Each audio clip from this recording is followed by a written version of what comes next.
ज्ञानलक्ष्मी घनाश्लेष्यः प्रभवानन्दनन्दितं निजेष्टार्थेमयं नौमिं परमात्मानमव्ययम्। देवादिदेव गज्जर महावीर भगवान की, गोमटेश्वर बाहुबली भगवान की, कलतरवर्ती भगवान की। ज्ञानियों के ज्ञान में तू, ध्यानियों के ध्यान में तू, संगीतों की तान में तू आने की विराजी है। सुगतों की बुद्धि में तू, शिवी जी की रिद्धि में तू, ब्रह्मा जी की ब्रह्म में तू ज्ञान हो विराजी है। विष्णु की शान में तू, राम हनुमान में तू, भिन्न भिन्न मत के तू मति में विराजी है। वैशेषिक सांख्यचार वाक मत जैनियों के अमृत मती मान बन की विराजी है। रधा संग मई जनवाणी माता की जय। कुंद कुंदाचार्य भगवान की जय। उमा स्वामी आचार्य भगवान की जय। 20वीं सदी के प्रथमाचार्य चक्रवर्ती आचार्य श्री शांत सागर जी महाराज की जय। तत्ति पट्टाधीश आचार्य श्रोमणी गुरुवर श्री धर्म सागर जी महाराज की जय। मम शिक्षा गुरु ज्ञान श्रोमणी आचार्य कल्प श्री सुसागर जी महाराज की जय। इनकम 9 करोड़ महाराज की जय। बोले परम पूज्य प्रज्ञासन बाल योगी मुनि श्री विशागर जी महाराज की, समस्त मुनि संघ की।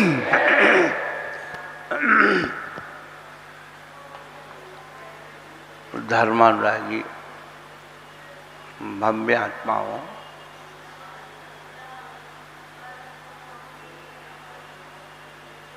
पिछले दिनों से हम लोग अपने बारे में सुन रहे हैं।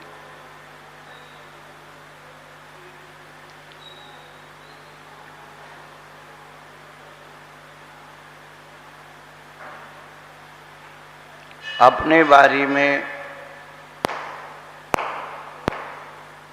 सुनाने से, सुनने से स्व का बोध होना जरूरी है। और स्व का बोध वही करा सकते हैं जिनको स्वयं का अपना बोध हो गए। बुझे हुए दीपक के पास आप अपना बुझा हुआ दीपक ले जाओ तो जल जाएगा क्या?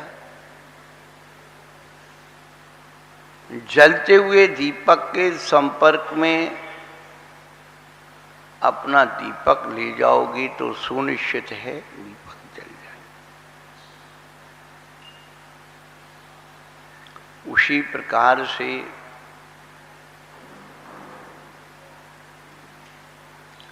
स्वयं का बोध तभी होगा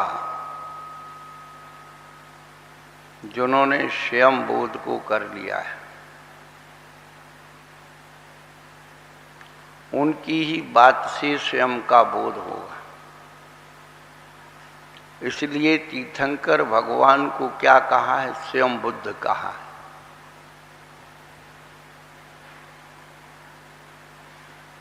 जिन्होंने अपने ज्ञान को स्वयं जागृत कर लिया, फिर उन्होंने उस ज्ञान को वितरित किया, स्वयं अनुभव किया। सोया हुआ व्यक्ति सोए हुए व्यक्ति को नहीं जगा सकता। जागृत व्यक्ति ही सोए हुए व्यक्ति को जगा सकता है। अब सोए हुए व्यक्ति भी दो प्रकार के होते हैं। एक जो जानबूझकर के सोए हुए हैं, उनको कोई भी 3 काल में नहीं जगा सकता है। और जो वास्तविक नींद में सोए हैं, थोड़ी सी आहट में ही उनकी नींद खुल जाएगी, जागृत हो जाएगी।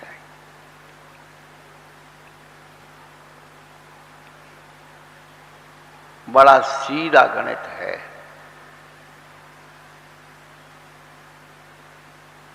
हम सब अनादि काल से मोह रूपी नींद में सोए हुए हैं।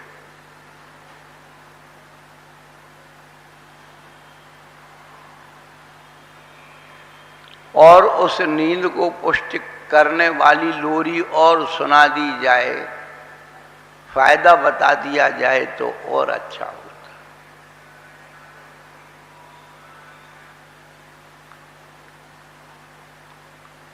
एक आंखों की नींद होती है, एक कर्म की नींद होती है। किसी ने गुरु महाराज से पूछा कि अज्ञानी का जागना अच्छा है या सोना अच्छा?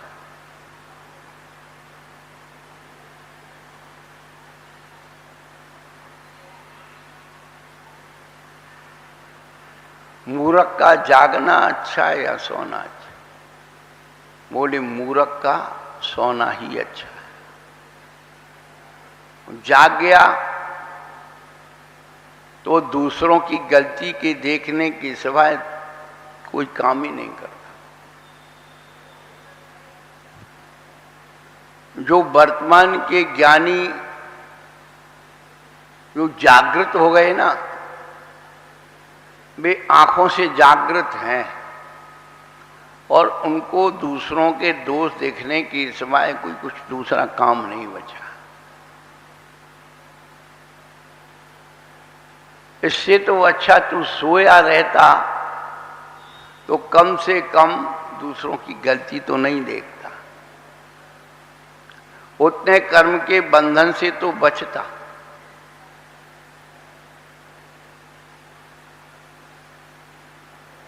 और जो वास्तव में अंदर से जागृत हो जाते हैं, ज्ञानी बन जाते हैं, वे दूसरों की गलती देखते नहीं हैं,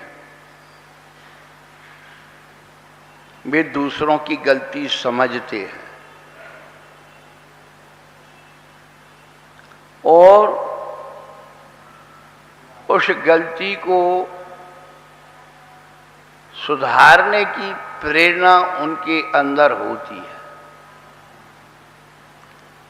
मोह नींद के जोर जगवासी घूमे सदा, कर्म चोर चहुओर सर्वस लूटे सुध नहीं। सतगुरु दे जगाए मोह नींद तब उपश में, तब कछु बने उपाय कर्म चोर आवत रुके। गलती बताना, बुराई करना वो अलग बात है, और किसी चीज की लक्षणावली बताना अलग बात है। हर बात बुराई के अंदर जाए, गलती के अंदर जाए, ये नहीं होता।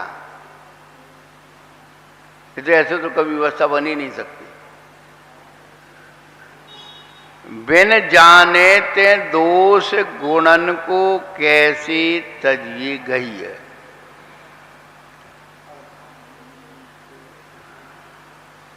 गुणों के साथ दोषों का लक्षण भी पता होना चाहिए।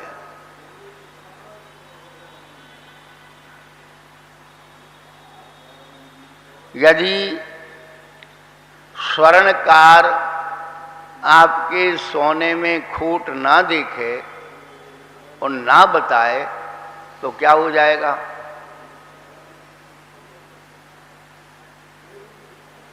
बताइए क्या?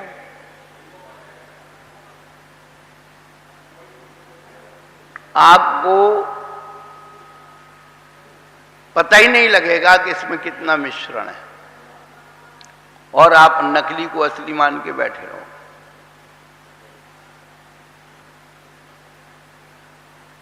वह लक्षण बताता है। लक्षण बताना अलग बात है और बुराई करना अलग बात है। बुराई करने में अभिप्राय क्या होता है? उसे नीचा दिखाने का होता है। और लक्षण बताने में यह होता है तेरे ऊपर हमने छोड़ दिया, इसका ये लक्षण तू मिला दे, देख ले, सही लगे तो ले लेना, नहीं तो तुम छोड़ देना।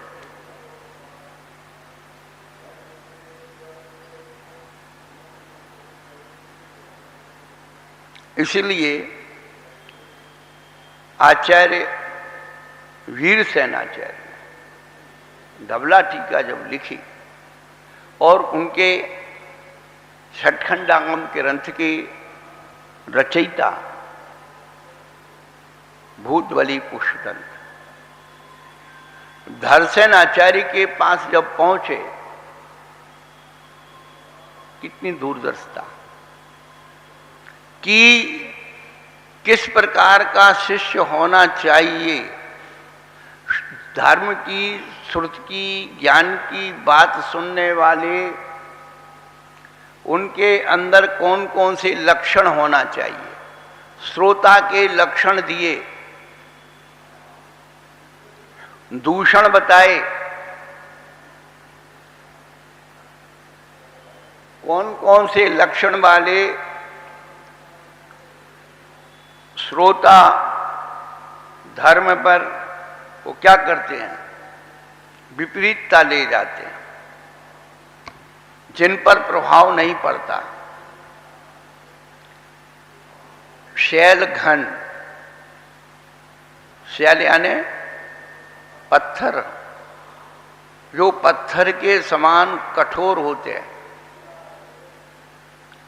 कैसे नर्मदा के पानी में 1000 साल भी पड़े रहें तो अंदर गीले नहीं होते, ऊपर ऊपर गीले रहते, अंदर सूखे निकलते। दूसरे भग्न घट, फूटा हुआ घड़ा, नीचे छेद हो, ऊपर पानी डालो तो कितने दिन में भर जाए। तीसरा सर्प के समान वृत्ति वाले, सर्प क्या करता है, दूध तो पीता है लेकिन दूध का जहर बना लेता है।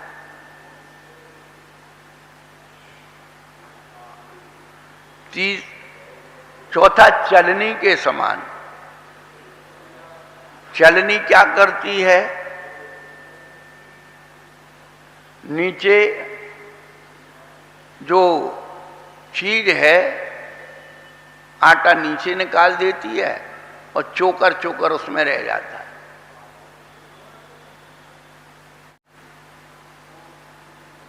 किसी शायर ने कहा है, सूप उछले तो उछल सकता है विलासक। सूप जानते, सूपा, हाँ, सूप उछले तो उछल सकता है विलासक, वो चलनी क्या उछलेगी जिसमें 1000 छेद हो।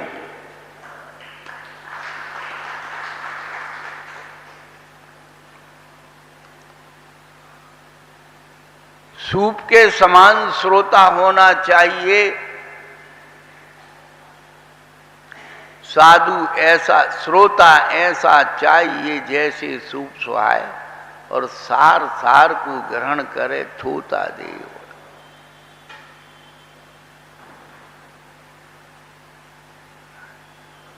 और महिष के समान, महिष यानी भैंस, एक एक उपमा जब दी, बड़ी विचित्र आचार्यों ने बातें बताई, पशुओं की और अचेतन की उपमा से हमारी वृत्ति का उन्होंने आकलन। महिष यानी भैंस, और भैंस क्या करती है पता है आप,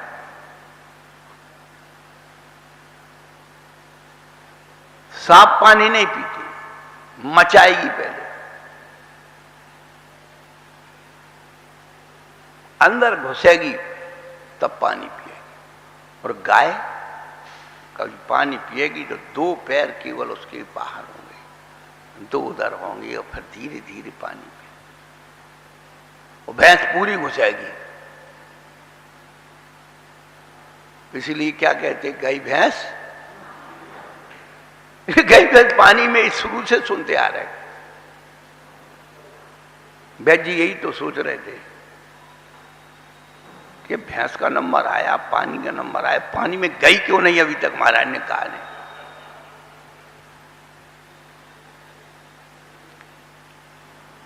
ये कहावत क्यों, गई भैंस पानी में। अब तो भाई किसान के बेटे रहे, गाय भैंस घर में थी तो देखा उनको, तो जब नदी पर उसे पानी पिलाने ले जाते तो भैंस को गर्मी ज्यादा लगती, सर्दी के दिन में भी।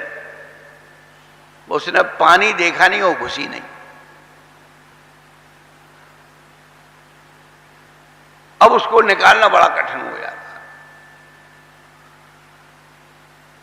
तो जो थोड़ा पानी में तैरना जानते, लठिया लेके घुसते हैं और उसको पैर करके और उसकी पीठ पे बैठ जाते और फिर मारते उसको,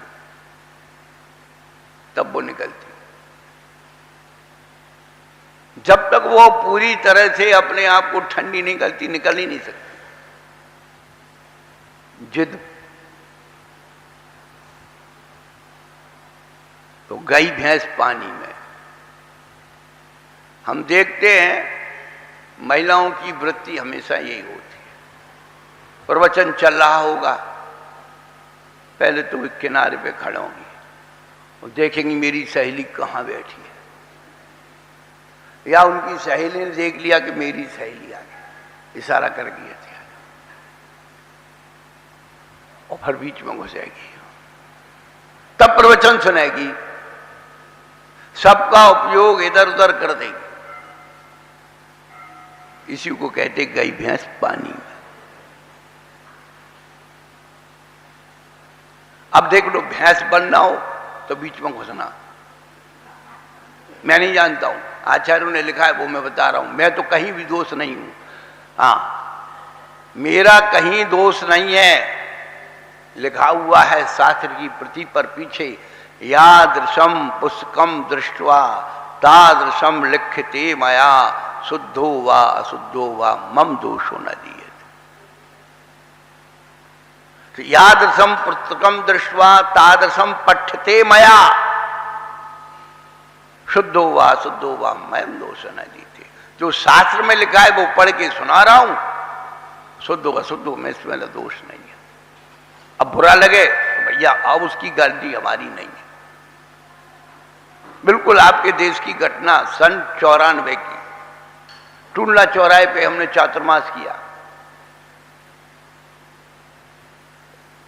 एक दिन कंजूस आदमी का वर्णन चल रहा था, और कंजूस में भी जो ब्याज का धंधा करते उसका धंधा बांटना था। अब वो विश्लेषण करने की जब प्रक्रिया होती है तो अलग ही ढंग की होती है। तो 2-3 थे, वो कंजूस भी थे, ब्याजखोर भी थे। प्रवचन के बाद वो हमसे लड़ने आ गए। हाँ महाराज, आपको हमारे बारे में किसी ने भर दिया है, आज सारा प्रवचन आप हमारे बारे में बोल रहे थे। भैया मैंने क्या बोल दिया? ब्याजखोर आदमी कभी भी सोने की अंगूठी नहीं पहनेगा, चैन नहीं पहनेगा, गणित लगा लेता है, इतना घुड़ जाएगा, एक आधा रत्ती साल भर में घुड़ जाएगा, इसलिए ब्याह शादी में कभी पहन ली तो पहन ली, वैसे कभी नहीं पहनेगा। दूसरा, सब्जी का भाव भी पूछेगा तो कुंटल का पूछेगा और 50 ग्राम तुलवाएगा।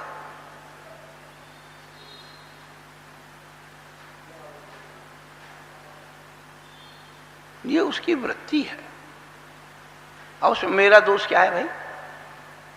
है? अब कोई ऐसा करता हो, अब वो अपने ऊपर मान ले तो अच्छी बात है। अरे ये तुम्हारे डर से हम वस्तु का स्वरूप बताना बंद कर दें, फिर हम बाबा जी गाएंगे। इस गद्दी पर क्यों बैठे हम? जो तुम कर रहे हो वही तुम्हें करना है, तुम्हें छोड़ना नहीं है, तो फिर ये करने का मतलब क्या है?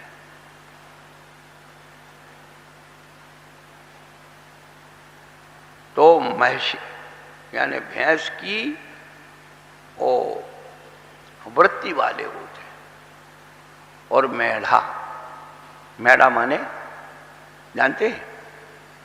भेड़। भेड़ चाल वाले, उनको कुछ पता नहीं है, वो जा रहे थे, हम चले गए। भेड़ चाल, एक भेड़ कुआं में कूदी, सब कूद गए। अब ये सोचो कि आचार्यों ने श्रोताओं के लक्षण दिए, ऐसी वृत्ति वालों को धर्म कभी अंदर उतरता नहीं।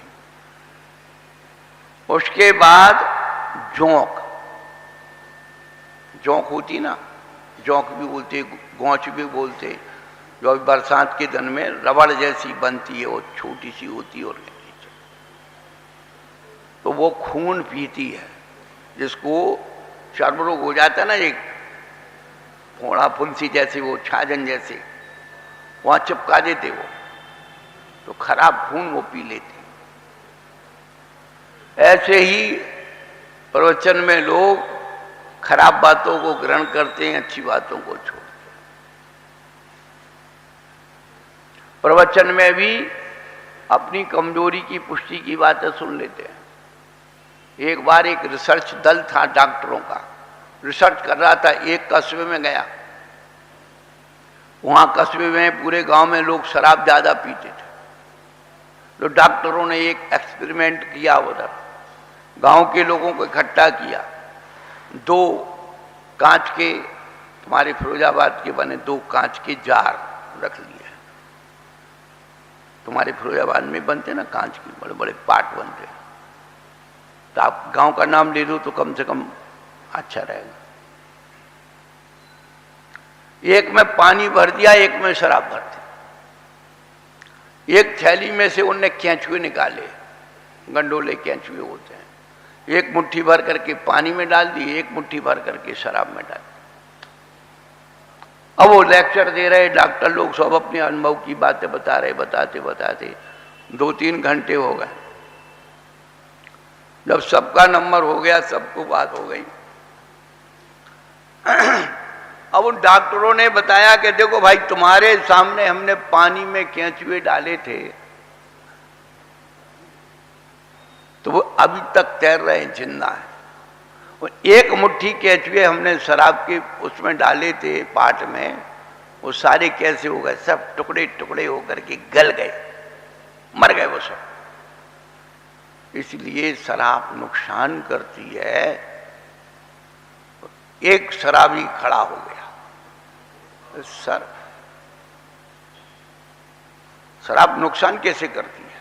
शराब पीने से पेट के कीटाणु मर जाते हैं, इसलिए शराब फायदा करती है।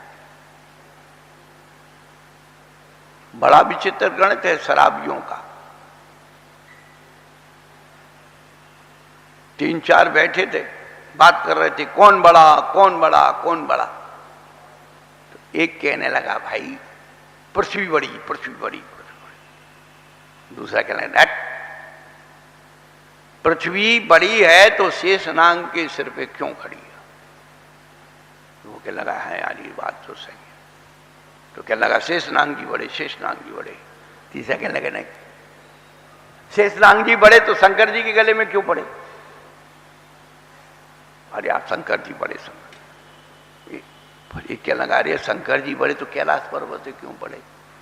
यार ये तो बात है, कैलाश पर्वत बड़ा, कैलाश पर्वत बड़ा है तो ये बताओ हनुमान जी के हाथों में क्यों खड़ा है? सबके लगे हनुमान जी बड़े, हनुमान जी बड़े। वो हनुमान जी बड़े हैं तो ये बताओ रामचंद्र जी के चरणों में क्यों पड़े हैं? तो रामचंद्र जी बड़े, रामचंद्र जी बड़े, रामचंद्र जी बड़े।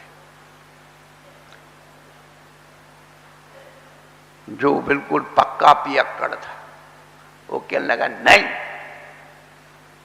जो शराब पीने के बाद खड़ा है वही बड़ा है।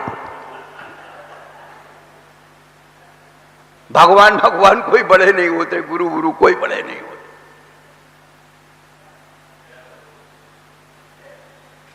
रामचंद्र जी बड़े हैं तो गुरु वशिष्ठ के चरणों में क्यों पड़े हैं? बोले बट ये कोई बड़े बड़े गुरु नहीं। बोले शराब पीने के बाद जो खड़ा हो जाए वही बड़ा है।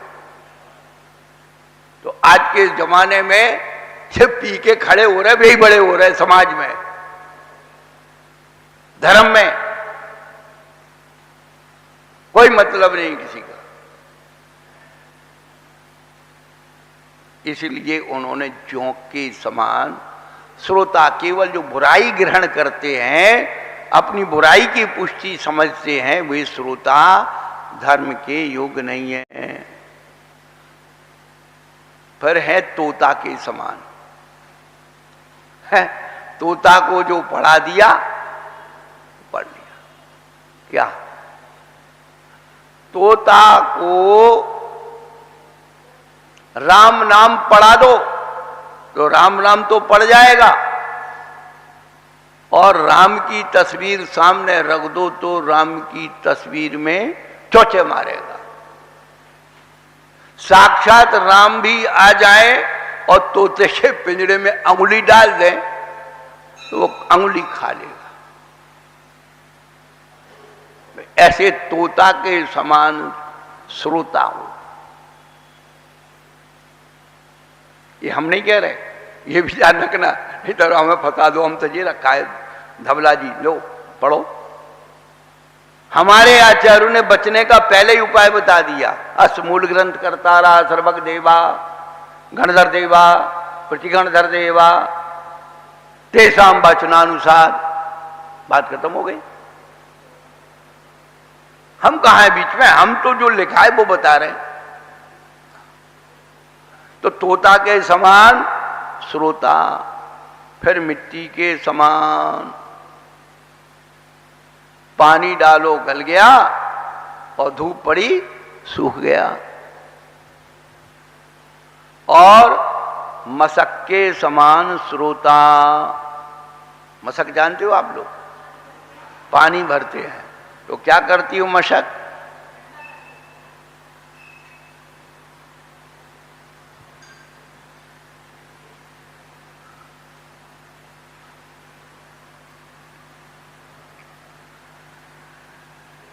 चमड़े की बनी होती थी, उसमें पानी भरते थे।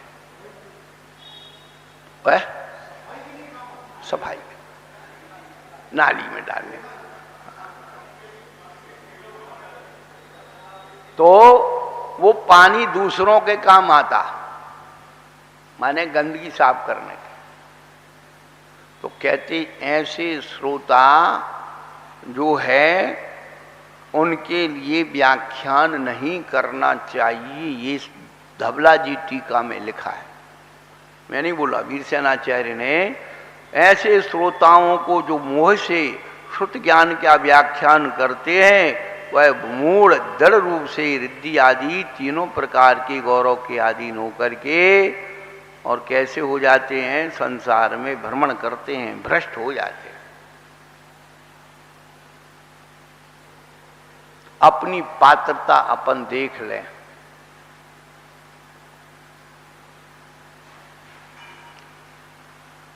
जहां पर